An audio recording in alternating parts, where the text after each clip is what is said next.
What's up, everybody? Welcome back to the Learning Culture Podcast. I am your host, Andrew Barry, and this is a show about building cultures of learning inside companies. And this is the official kickoff of a season where we will focus on AI transformation. I'm in a very fortunate position to get to talk to people and talent leaders who are grappling with this every day. And my first guest today is Kahina Uwarden. Kahina is the Chief People Officer and Board Secretary at Workleap, where she contributed to the growth of the business from around 30 million to 100 million ARR and scaled from 175 to 450 employees through hiring and M&A. She began her career in law, which you hear about on the show, and was a qualified lawyer for the Quebec Bar in Canada. She made the transition into HR, and specifically the world of B2B SaaS in HR tech. She's a track record of navigating very complex governance structures and stakeholder power dynamics, which I think is an interesting lens through which to look at AI transformation. In this episode, we sit down with a very challenging question right now, which is how do we reconcile the speed of disruption with the time it takes to build human capability? Kahina brings a deeply human perspective to this question, shaped by her journey from law to humanitarian diplomacy into people leadership.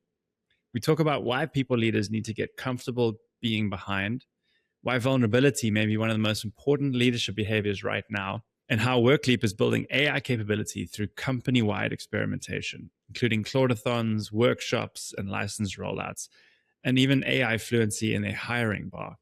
We also get into some of the harder and less solved questions. Questions like why high performers may be more at risk of cognitive overload, how AI turns individual contributors into mini managers, why critical judgment may be the defining capability of this moment, and why shared language, context, and precision matters more than ever. What I loved about this conversation is that Kahina doesn't pretend to have all the answers. Instead, she models the posture that many leaders need right now, to stay in motion, to stay curious, to ask better questions, and to learn together. And with that, please sit back, relax, and enjoy my episode with Kahina Uwarden.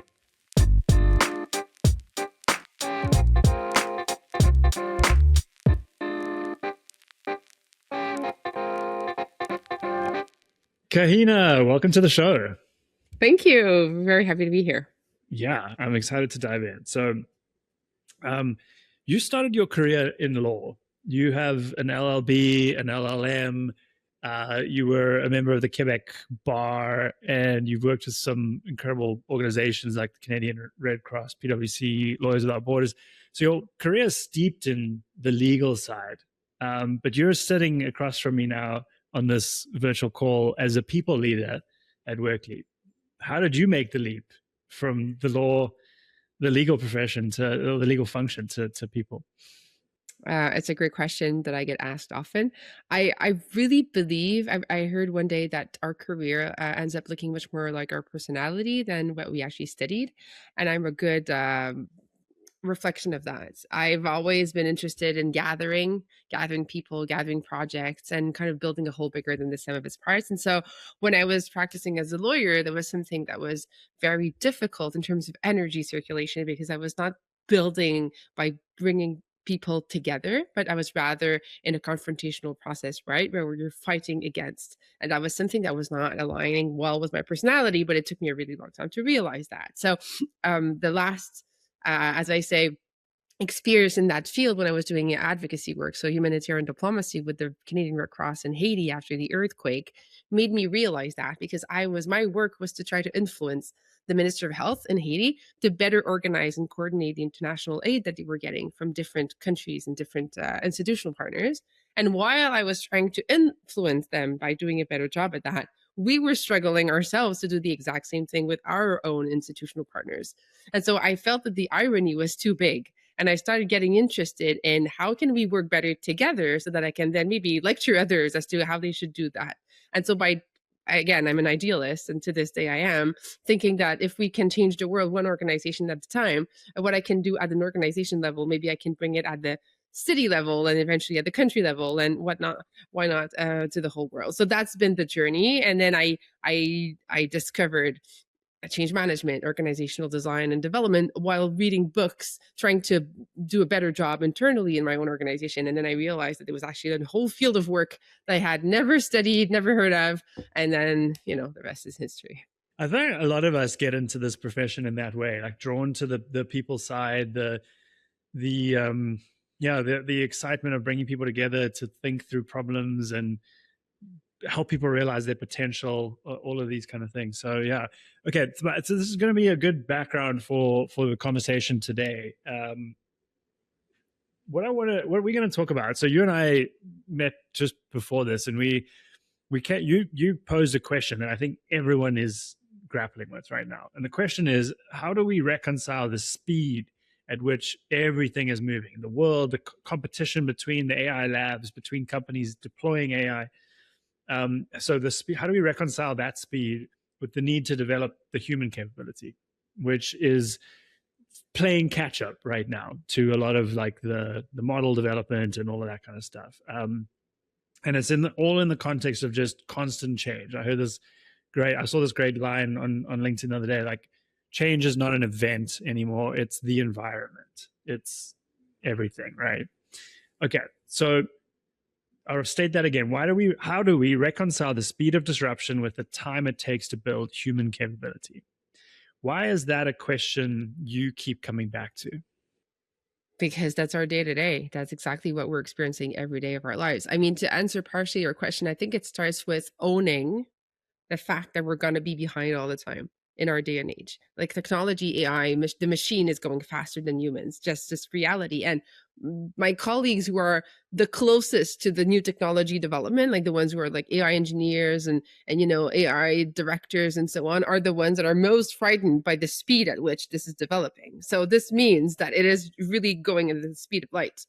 So I think that just owning the fact that that's the reality, and instead of feeling inadequate and stopping and paralyzing, to taking a leap and jumping at it regardless of the fear, I mean, personally, it has helped me a lot, because I find that it's very overwhelming, and I'm far from being the only one. So I kind of had two options, right? Either I dive in and I'm highly imperfect and I'm not a tech person with a tech background, and I didn't understand how to build my skill when I first started using Claude, and then I would get like hurdles in the way. And then again, I had two options. Do I push through and maybe ask colleagues and go online and research it a bit more, and knowing that I will always be behind, but at least I will grow my knowledge and my capabilities and so on? Or do I, stand still and reject everything that comes my way, and stay in the status quo? So I feel like it starts with that. Now, I don't know where it's leading us, to be really honest with you. I don't think none of us knows, actually, right? But at least being in the movement and putting ourselves in motion, and to constantly open it. And one of the things I've been telling leaders in our organization, and I try to lead by example, is by saying, show your vulnerability, show when you don't know, ask questions to your own team. Like, the most junior people on my team right now are the ones coaching me the best, when it comes to like building my agent, and I'm stuck and I don't know, and I feel like I'm a 4-year-old all over again. So having that vulnerability also, I think, helps leaders and then teammates to do the same, and that way we can open up and we can build together faster, even though we'll always be behind. Yeah, I think that's a great place to actually ground this, because my next question is about what you're doing at Workleap to build this capability, but it's helpful to think about it through the lens of our own experience with working with AI, and that very real tension we feel of like, this is overwhelming, this is a lot of people, there's a lot of like moral and ethical issues with it, and reconcile that with the fact that it's inevitable, it's happening. It's like you have to kind of dive into it. So could you give us a bit more context on like how you learned to use AI? Like, what did that look like for you? Yeah, and it's very interesting because, I sit at the exec committee of my organization, and you have different voices, right? And that's why it's so interesting to have a committee. Then you have all these people who come from different backgrounds. Some of them are already fluent in the language. They're not scared of it. They've been using it since day one. And, their approach will be something along the lines of, learn the language or die. And it's up to every person to do that. And it's easy. And, if you can't do this, don't come and work in tech. Um, and others, me and others, who are a little bit more comfortable and around that. So we kind of came together and had these conversations, and then we ended up saying, okay, how about we build some, we had some workshops. So we had external firms that came and gave us like 2 workshops. So one that was more dedicated to Claude skills, and another one to Claude code, because we use Claude internally. And so, of course, at the Claude code session, there were much more developers and it was more technical and it was a bit more advanced. But the whole company attended the Claude skills one.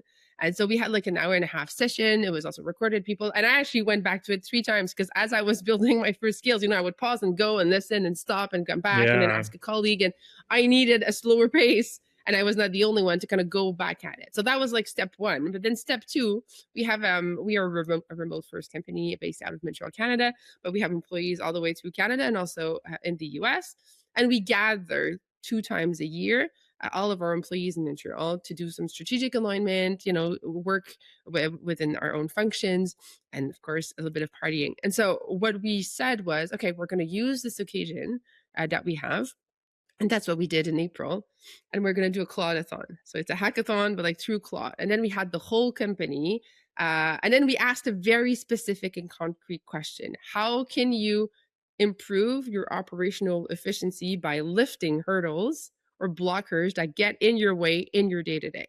So not like theoretical, just like building the skill set for the sake of it, but like, let's build a skill set through something that you're going to use afterwards. And actually my team is currently monitoring and tracking the percentage of like those skills that were built and those agents that are actually being implemented as we speak.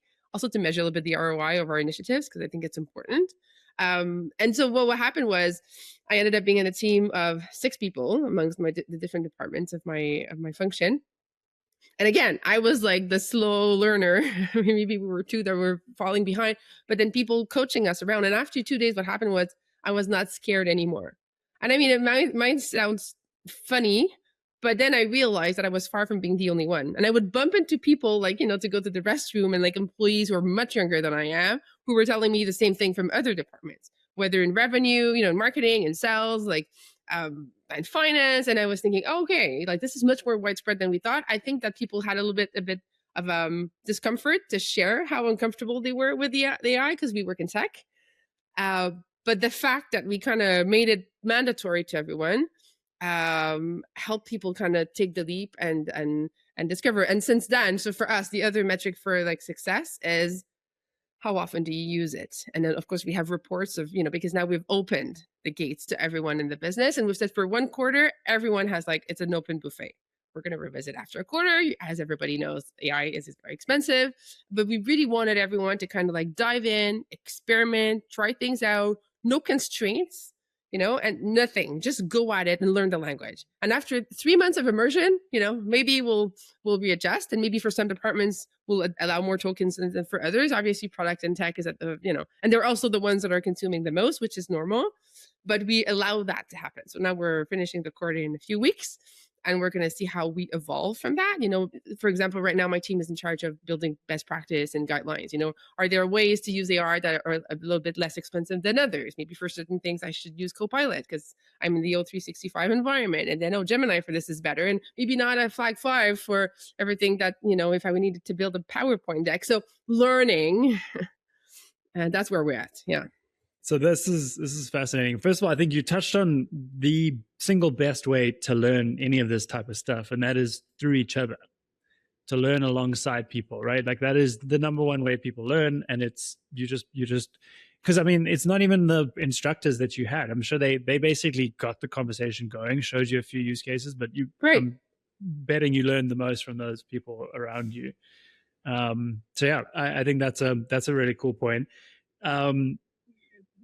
Talk me through so this follow-on thing is like, okay, cool, we've given access, we've taught like some basic use cases. The next thing, and I'm going through this now with my own team, is like token budgets and guardrails and stuff like that. Like, okay, so now we know what's possible. Like, how can we use this thing effectively and efficiently, right?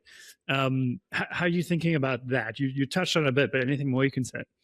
We're really in the midst of it. We had a on-site retreat with the exec committee last Thursday, and that was the talk of the town.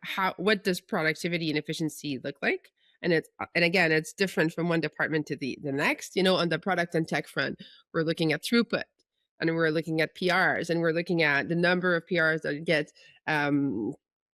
get produced by every developer. Now, And then the second phase is, how does that contribute to the business outcome? That's Yeah, where the it gets a little bit quality of more the tricky. PRs. Yeah, Yeah. exactly. So it's not a question of volume, it's also a question of quality. So we're really in the midst. We haven't finished figuring that out yet. What we've asked managers and leaders in general is we've told everyone, myself included, we're accountable for this. So now I think, to go back to your point, and I really, really believe in collective intelligence. I think that coming together and exchanging what I've tried, what hasn't worked, what I've heard, and that's what I say to employees when we go, on stage at the gathering and we talk to the whole company. I said to employees, like, please come and share with me something you've heard from a friend who works in another business, an article that you've read, something that you've tried in your spare time. Like, we need this more than ever. And it's my personal reflex. Every time that I'm missing time, I'm just adding more people to the table. It's my natural inclination to do that because I feel like I'm going to cover more angles that way. And I think that it's even more true in right now because of the speed at which everything is evolving. So that's what we're trying to do in a very imperfect way. And I think that it's going to, sorry, just to finish on this, I think that it's going to keep on changing regularly as well. We're going to come up. It's like when the pandemic hit and we came up with like communications and collaboration principles to work remote. That kept on evolving throughout time, right? We're still remote, but we're not talking the same way we were talking in 2020 when the whole thing happened. So I feel like this is going to be the same with this, but Yeah. Yeah, I think it's a good analogy. The obvious difference is that the technology is evolving. It's like it's making itself better, which is, so like we were in COVID, we were reacting to like a fixed new changing world, right? A new world. This is like every day is a new world, and yes. that's kind of freaky. That's kind of scary. Yes, and I'm going on vacation next week, and I was saying to my team, it's like I'm very good at disconnecting, and this time around, Yeah. like, yeah, but I'm going for 2.5 weeks. Like, I'm gonna come back to a new world, like a new century. I don't know. I'm gonna have to stay connected Yeah. somehow because it's Yeah. really changing fast. Yeah. Okay, so what surprised you the most from that initial, the Claude-a-thons, the Claude license rollout? I think you've also put AI fluency as a hiring bar as well, right? So like yeah. Do you say more about that, or just what surprised you about the reaction of the business of people? Yeah, so just to go back to 1 second to the AI framework, we call it an AI framework in the recruitment process. So I think a lot of businesses are putting that in place. One of our guidelines when it comes to that is we don't want to be teaching you like, apple and tree and hello and goodbye when you join the organization. You need to have a basis of some sort. Now, you might not be exactly at the level that we would want you to be at, and it's fine if you're showing adaptability, growth mindset, appetite, grit, passion, and we were able to assess that. Fine. Now, how big is the gap is another element for sure. But now this is embedded in every single one of the positions that we recruit because we also want the newcomers. One of our values is raise the bar. So we also want the newcomers to raise the bar for others internally, right? So that's the whole dynamic. To go back to the other part of your question, what surprised me the most, I actually touched a word on it earlier.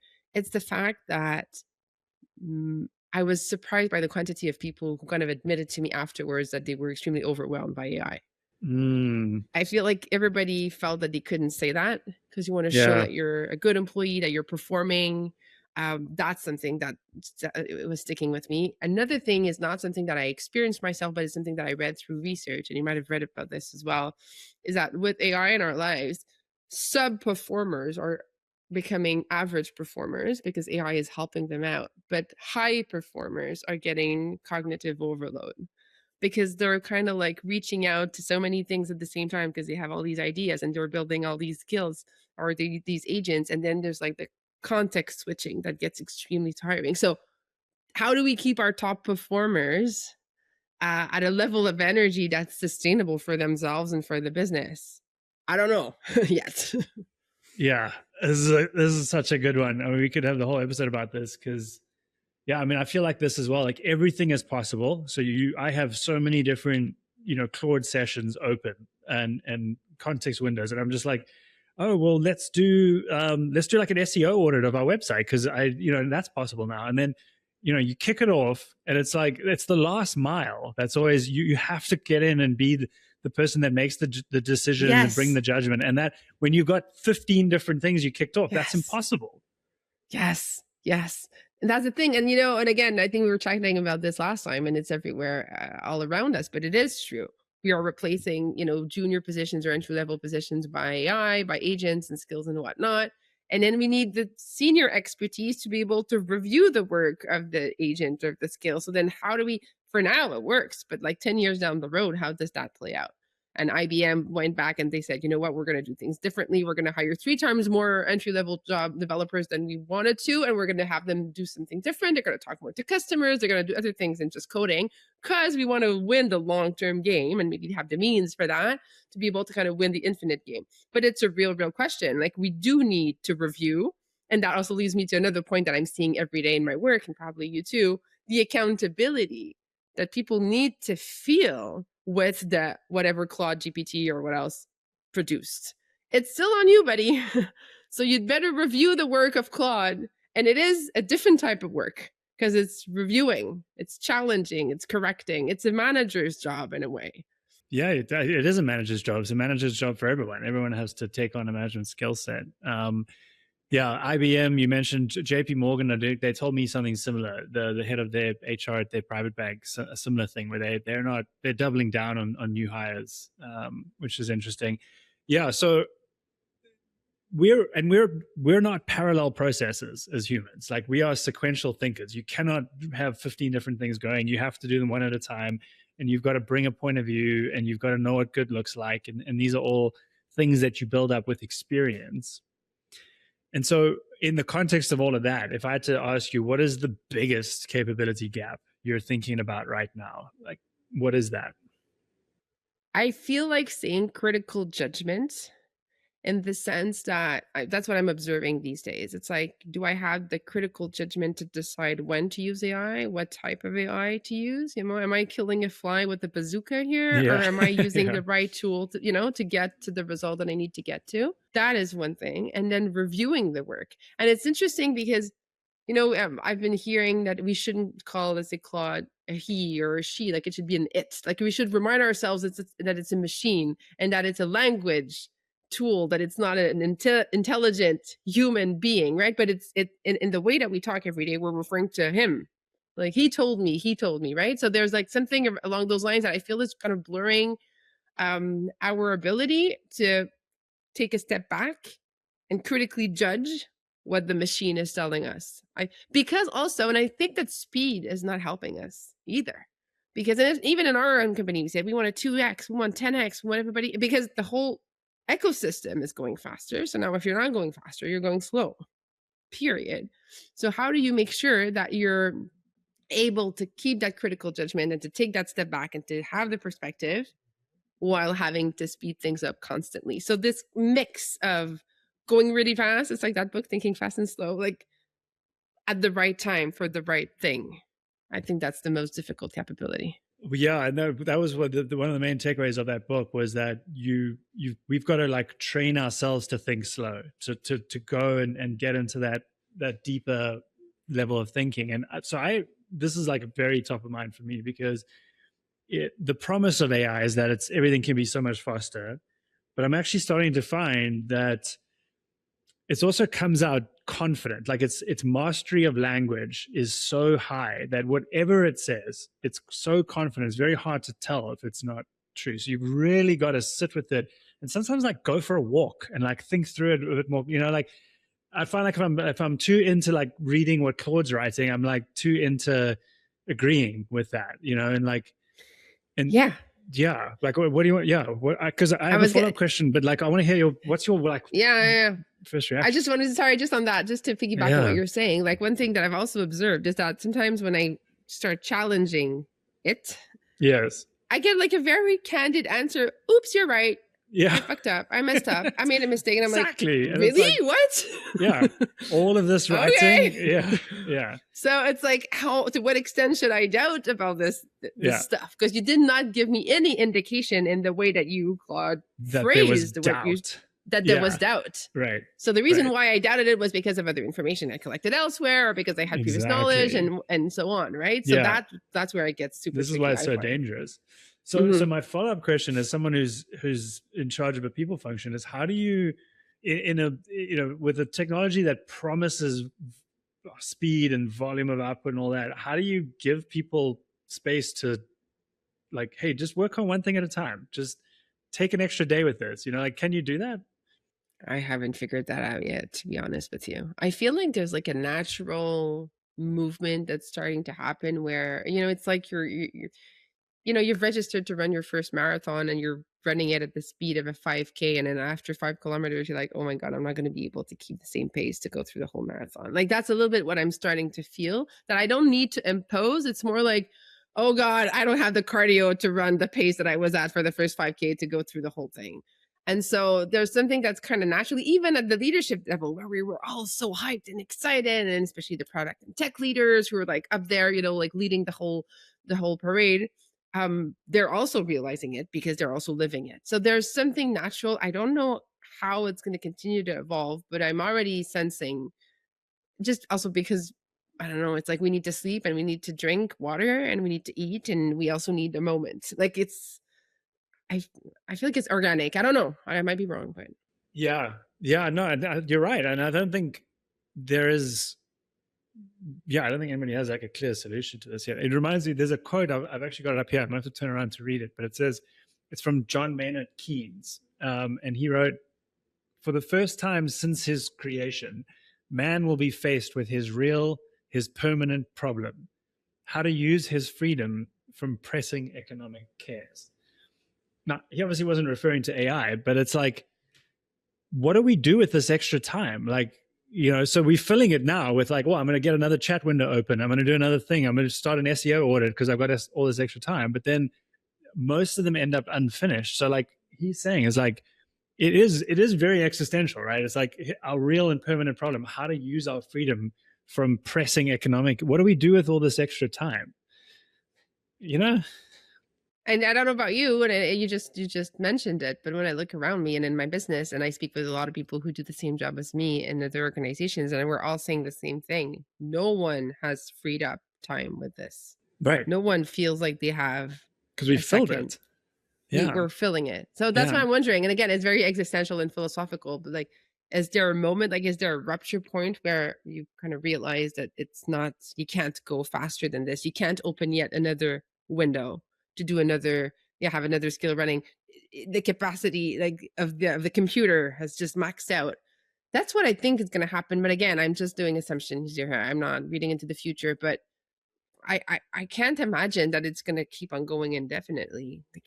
I can't imagine either, unless like burnout is on the horizon for every single human working with AI, which I wouldn't be surprised. Like we were flirting with that, but I think the alternative is potentially something like, well, I've got all these agents working, they're running in loops now, so they're kind of doing all this stuff. I can't start another thing because I'm not going to have I'm going to have to review all of this at some point. So I'm going to go spend more time with my kids. I'm going to go play some sport. I'm going to do non-work things. And then it's like the 4-day work week, or the 4-hour work week, or, like that. Know. Yeah. And, and that brings other questions. Again, we were discussing this in my team. Like, how do you compensate and how do you pay people? Like, if you can generate the same outcome that you generated a year ago in half the time, and now you're generating twice as much outcome, what does that mean in terms of like compensation? And what does that mean also in terms of business results? Because again, and I work in tech and I work in SaaS, and we know the word SaaS apocalypse that's circulating. Like, what future for SaaS? What does that mean? And we obviously talked a lot about that at the exec committee. And one of the things that we've been saying is actually very much linked to what you were saying before. Okay, everybody has access to build their own software, right? Because we have all these tools that can help us do it, but take the time to do it well, review it constantly to make sure that it's updated. All these things. Do you have more time than you had last week to now build your own software as a service for HR tech? Like, I don't think it's true. So it's also interesting to see, like, behind what seems to be maybe like a huge existential crisis for software, maybe it isn't that big of a shift. I don't know, because of time being a limited resource and the human being have like a limited amount of energy through 24 hours, well, maybe then other things need to shift. Yeah, I think so. So yeah, this is great. I mean, this is, like we said at the top of the call, right? Like, these are all, I think what's great about for anybody listening to this is that these are the same challenges, that they rhyme with all the challenges everyone else is facing now. And so one of the biggest takeaways is no one's figured it out. And I think it comes back to your point, which actually reminds me of another quote from Frank Herbert, the Dune, and that guy. Like, he wrote, "Live life the best you can. Life is a game whose rules you learn if you leap into it and play it to the hilt." Right? Like it's very like you've got to get in motion. Otherwise, I think he goes on to say, otherwise you're caught off balance, continually surprised by the shifting play. That's Yeah. right? And it reminds me of a Brene Brown who says, like, go in the arena. Don't stay in the stands, like be in the arena. And it is uncomfortable and it is scary, but that's where you learn the most out of it. Yeah. Okay. Let's go to, so you said to me when we were preparing for this that leaders cannot sit on 4 levels of management anymore. Like a lot of companies have woken up to that. That's when we needed to route information that was necessary, but that's becoming less and less important. And so you're faced with ICs that are also kind of like early in their career, but many who entered the workforce after AI. So it's kind of this like weird little middle zone of people who've not quite developed the experience that maybe you and I have, but like also didn't come up AI native. How are you equipping these people with and their teams to be effective? Like, how are you thinking about that? What's one thing maybe you're doing? Yeah, one thing that we're doing at the moment is to start talking with our own managers and our own leaders about what it means for them to be leading leaders. Like, you're a first line manager, you think that you're leading ICs, individual contributors, but no, now you're leading super ICs, or you're leading mini managers of skills and agents. And so you're becoming a manager of managers. That's how we started tackling it. We're not finished yet, but it was the beginning of the conversation, just to have the team lead, like the person in charge of the herd, let's say, to realize that the herd has changed. It's not the same as it was before. So you need to position yourself as a leader of leaders, right? A leader of managers, not a leader of ICs. You're not telling them to do the work. You're coaching them. How can they distinguish well between right and wrong? How can they delegate? Which tasks should they be delegating and which tasks shouldn't they be delegating? How should they challenge the machine? How, like all these things that you will teach leaders of leaders to do with their managers, now you have to teach the first line managers with their ICs. That's very different. Yeah.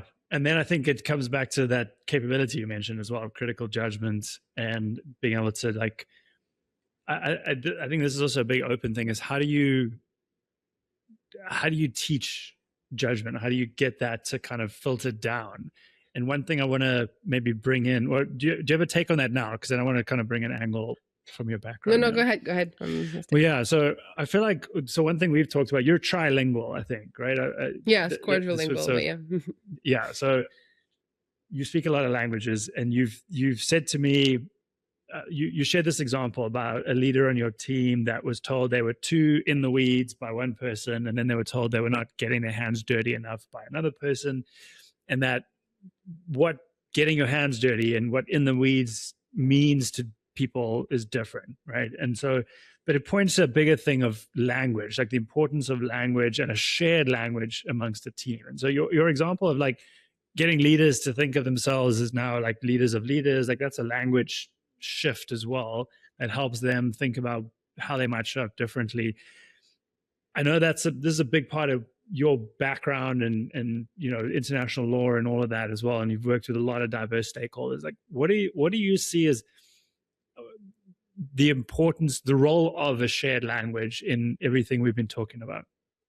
It's huge. And, it's very interesting because, yes, I've worked in multilingual, multicultural, multi-country setups, and I still do. And so we always notice it when it's, Montreal people versus Toronto people. Like, oh, it's different. They speak French, they speak English, but then, so those are the obvious things. And again, even then, we make a lot of shortcuts because not all Toronto people are the same, and not all the Montreal people are the same either.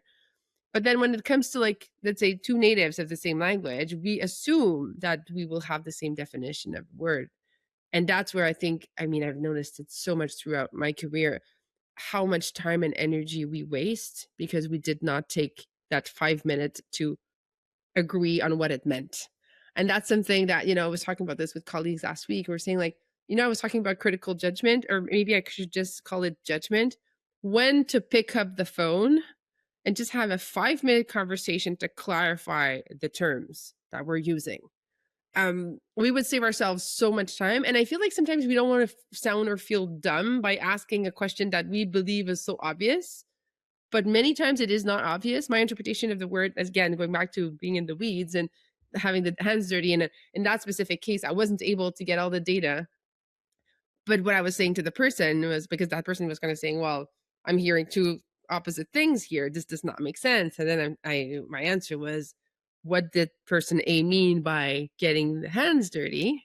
And what did person B mean about, getting into the weeds? And maybe getting the hands dirty for person A meant having the teams back, working on a deck with them until midnight. Maybe that's what they meant. And they didn't mean to correct your comma and your capital letter and the grammar, while maybe the other one meant that, but then you don't know. So you need to ask. And then you feel like you're wasting time by asking, because again, the sake of speed would go fast. But then sometimes, I read somewhere, someone was saying, not all debt is good to accumulate. So sometimes if you go too fast now, you're going to pay a debt in 6 months from now. And I feel like having clarity around language and vocabulary is one of the biggest debts that organizations in general, and I would say society, political world, like everything, right? We would have two different interpretations of the same word that the politician is saying or a CEO is saying. And then it kind of drives us like this. So I very much agree with you. Yeah. Yeah. And it feels like there's a theme coming up here about we're moving too fast, and like we need to slow down and we need to clarify our definitions, and there's the details matter. Like the details is where all the meaning is. And so in the weeds or getting your hands dirty is shorthand, but it's the details behind that actually matter in that situation. It's like context matters is what I'm saying. And sorry, and that's how we can guide the machine also. That's how we can properly guide AI. Exactly. We need to provide the right context and the right details. And to your point about details, like the CEO of our company has been saying that a lot. Like he believes that details are key and really important. And it is true that oftentimes, and he's right at times, and I'm like, oh, it's so annoying, you're right. That like by looking at some details, it indicates a bigger, sometimes even systemic issue, or, So I agree with you. And I think that we need to keep that rigor when we communicate with the machine, because we're feeding it the garbage in, garbage out, right? We're feeding the machine the right level of detail, the right level of context, so that the machine can, produce something else. Yeah. Oh yeah. It's like it's a universal skill set. Yeah. Being able to get precise and notice the details, and then get precise in how we articulate them. But also because there are so many details, knowing which ones are important. It starts to bundle a lot of what we talked about in one judgment. Yeah, exactly. Which details matter. I've got some cool articles I'm going to share with you on this topic of details. I've been thinking about it a lot. I'll put them in the show notes as well for anybody listening.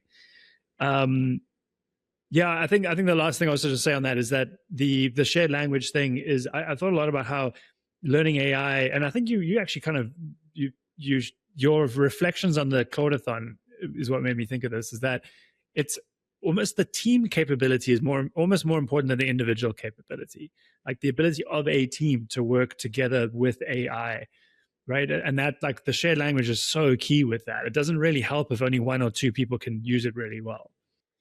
No, I know. And, just to double down on that for a second, I always say, of course, I'm Canadian. We love hockey. It's not a myth. It's the reality. and the Montreal Canadiens did very good this year. Anyway, so we always talk about how I don't want to have the best scorer in the league and not do the playoffs. Like, I want us to win the cup. Like, the objective is the cup, not having the best scorer, right? And so it's funny because as I was watching the playoffs this year, like, how many times did I hear myself or friends around me talk about a lack of communication between, like, the players on the ice, like they're not communicating properly. So to your point, and it's the same, like, we could do the analogy. It goes really fast. There's a lot of pressure. The other team's going potentially faster than you. So how can you, in a split second, and it's interesting because I've also noticed, I've been in my company for many years now, and the people that I've worked with for many, many years, we work so much faster together. Like, we read into each other's mind. We're able to get to conclusions, but we also have a shared language, right? We understand. We're able to interpret each other in a more accurate way. It's never 100%, but it's much more accurate, right? While when you have newcomers, and then we could also have a whole other conversation on having new colleagues in a remote context. Because in my case, I met colleagues in person for years and then we switched to remote. And that's also something different. Yeah. Right. Yeah. So, yeah, I think that being able to have a common language is definitely a must. And I think that you need to be even more intentional when you're in a remote context to be able to understand each other through a screen, through writing, through everything that will bring your brain to the negative bias, as studies have shown. So, doubly intentional. Yeah. So your point there about how you've benefited as a team from working together, this leads me to my final question. But that reminds me of I think it was a study done on surgeons and surgery teams and how way more effective they were when they had experience working together, right? And just like they showed that study, and so it feels to me a real need to invest in the people we have. I think another factor here is like the talent that is really good at this and the people who adapt the best at this are going to get more and more expensive. So it's going to be really hard to hire in this talent, right? So developing the people you have, and we focus a lot on individual contributors as kind of what I think is just becoming more and more important as a population. So as a final question, with this framing of developing your people to be able to be that effective team, develop this shared language and all of that,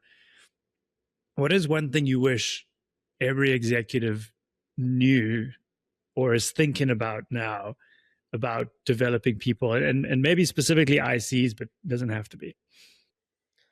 The ROI. I wish they could think more about the ROI of developing versus hiring. And those are conversations I've had in different setups throughout the years. I feel like the costs of hiring are all very often underestimated. When you have to look for someone externally, there's like, well, the first of all, the delay of recruiting the person. So finding the right person, ramping them up, bringing them up to speed, making sure that they get to the level, and hoping that, the whole process that you had built, was good enough so that you really did identify someone that was going to work well. But there's also a gamble piece to it, right?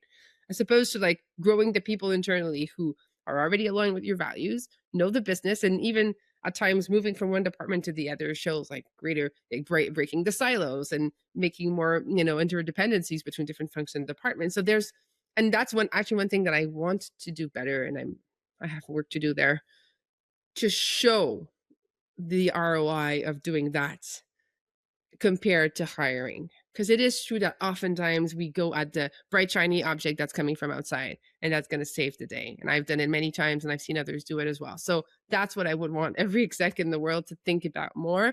And hopefully I'll be able to crack the way of doing that and share it with the world. But yeah.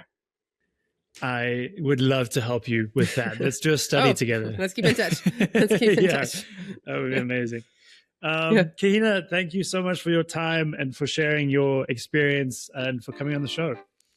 Thank you so much, Andrew. It was great. True, real conversation.